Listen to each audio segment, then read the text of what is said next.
आज्ञा नमस्कार। नड़िया भितर थिबा पानी खराब हुए नाही काहींकी से विषय रे मु किछि आज कहबाकू चाहूची।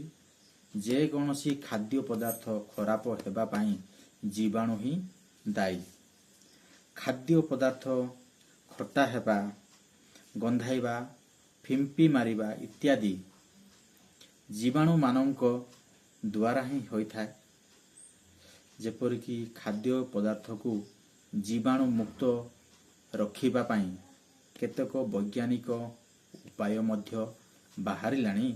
आपण मध्य जानिथिबे केतेक जीवाणु आम आखि को देखा जानती नहीं, किंतु ताहा खाद्य पदार्थ रे बसी ताकू नष्ट करिवारे साहाय्य करिथाए।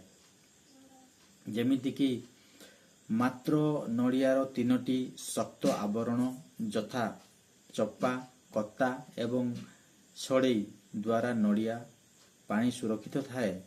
एही सबु स्तर जोगु जीवाणु नड़िया पानी पर्यंत पहुंची पारे नाही। पुणी नड़िया पानी रे एक वृक्षक हार्मोन काइनेटिक नॉन्स थाए। यह एक खाद्य संरक्षक भावरे कार्य करिथाए। एही काइनेटिन्स रो भूताणु को प्रसार को प्रतिहत करिवार क्षमता रहिछि।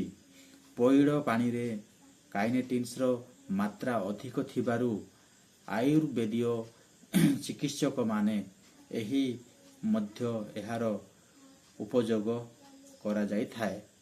नड़िया गछर प्रत्येक जिनिष आमर को कामरे आसी थाए।